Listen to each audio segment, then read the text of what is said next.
Hello class, welcome to my channel SS Classes, and today I bring a new chapter, a topic, meter bridge. It belongs to the chapter 3 of class 12th. So now we start the explanation of meter bridge, that is apparatus explanation. आप सभी जैसे देख रहे हैं कि यहाँ पर एक सर्किट डायग्राम जैसा बना हुआ है.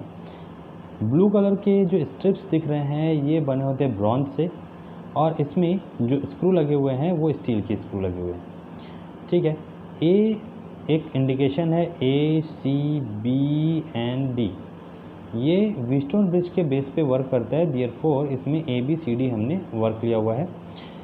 A से C के बीच में एक 1 मीटर लंबा स्केल लगा हुआ है, इसलिए हम इसे क्या कहते हैं, मीटर ब्रिज. 1 मीटर के स्केल के कारण मीटर ब्रिज लगा हुआ है.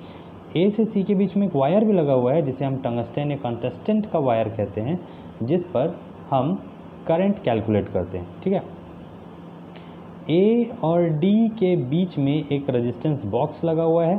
इस रेजिस्टेंस बॉक्स में नोन रेजिस्टेंस होते हैं जिसे कैलकुलेशन के समय हम लोग एक एक करके प्लग आउट करते जाते हैं. वैसे ही C और D के बीच में एक रेजिस्टेंस लगा हुआ है जिसकी वैल्यू हमको कैलकुलेट करनी है, और यही हमारा अननोन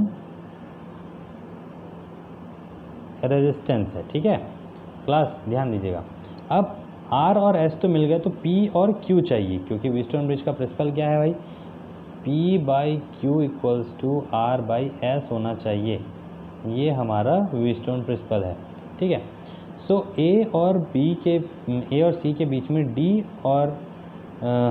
D के साथ एक गैल्वेनोमीटर कनेक्ट कर देते हैं, और दूसरे साइड से एक और वायर निकालते हैं जिसमें एक जॉकी लगा होता है. जॉकी एक ऐसी चीज़ है, एक नुकीली सा पॉइंटर है जिसे इस वायर पे कहीं टच करने पर गैल्वेनोमीटर डिफ्लेक्ट करता है. ठीक है, जहाँ पर ये टच हो रहा है और अगर वहाँ पर गैल्वेनोमीटर में कोई भी डिफ्लेक्शन ना हो तब वहाँ पर पॉइंट B मिलता है.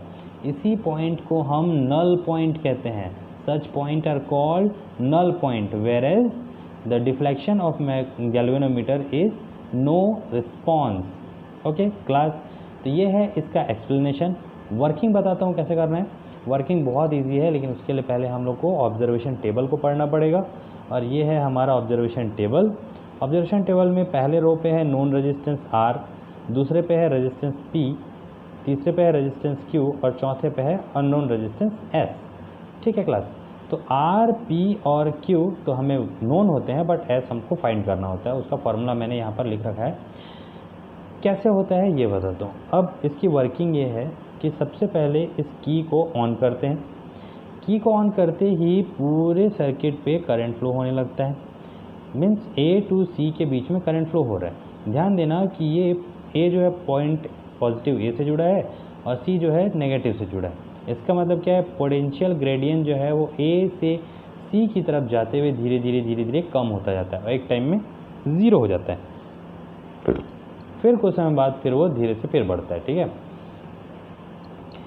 तो जब ये करंट फ्लो होता रहता है कंटस्टेंट वायर में, तब हम इस रेजिस्टेंस बॉक्स से किसी भी एक वैल्यू का रेजिस्टेंस निकाल लेते हैं. फॉर एग्जांपल यहाँ देखिए, हमने 10 ओम्स का एक रेजिस्टेंस निकाल दिया. अब उसके बाद हम इस जॉकी J को इस वायर के अलग अलग पॉइंट पर टच कराते जाते हैं, और एक ऐसा पॉइंट खोजते हैं जिस पर टच कराने पर गैल्वेनोमीटर में 0 डिफ्लेक्शन दिखाई दे. ना मतलब न तो इस तरफ पॉजिटिव की तरफ जाए, ना तो नेगेटिव की तरफ जाए, बीच में स्टेबल हो जाए. ठीक है, तो वो पॉइंट जैसे कि यहाँ मान लिए कि क्या है, 40 दिख रहा है हम लोग को J का, तो हम लोग यहाँ पर L इक्वल्स टू कितना ले लेंगे, 40, और ये हमारा रेजिस्टेंस है. ठीक है, तो Q क्या हो जाएगा, जब ये 40 है तो 100 माइनस L, ऑब्वियसली ये 60 हो जाएगा. तो कैलकुलेशन बहुत इजी है क्लास.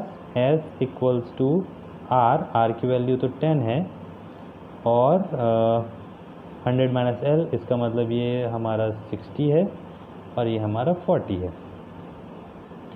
10 से 10 कैंसिल कर दिए, और 10 6 60, 2 3 2 5 5 3 15, तो ये आ गया 15 ओम्स. मीन्स अगर हम इस रेजिस्टेंस बॉक्स से 10 ओम्स का रेजिस्टेंस निकालते हैं और 40 सेंटीमीटर पे हमको P रेजिस्टेंस मिलता है तो Q हम लोग को 60 मिल जाएगा। वैल्यू जब पुट करते हैं तब इस अननोन रेजिस्टेंस की वैल्यू हम लोग को कितनी मिल जाती है, 15 ओम्स। ऐसा ही आप और भी प्रैक्टिकल कर सकते हैं, और भी अलग अलग जो पॉइंट हैं या जो भी हमारे कीज़ हैं उसको निकाल के फिर से लगा के अलग अलग प्रैक्टिकल कर सकते हैं। ये बहुत ही ईजी चैप्टर है और बहुत ही ईजी प्रैक्टिकल है, ये आपके एग्ज़ाम में ज़रूर आएगा। इसे अच्छे से पढ़िए, अपने नोट से मिलाइए, अपने बुक से मिलाइए और फिर इसका नोट्स तैयार कीजिए। अगली क्लास में मैं लेके आऊँगा आप लोग के लिए नेक्स्ट टॉपिक जो कि होगा रिलेटेड व्हीटस्टोन ब्रिज से। थैंक यू, तब तक के लिए स्टे ब्लेस्ड, घर में रहिए, सुरक्षित रहिए और मेरे वीडियो को फॉलो करते रहिए, शेयर कीजिए, लाइक कीजिए, सब्सक्राइब कीजिए, घंटी बजाना मत भूलिएगा, बिकॉज मेरी नई वीडियो की नोटिफिकेशन जल्द से जल्द आप तक पहुंच जाएगी। Thank you.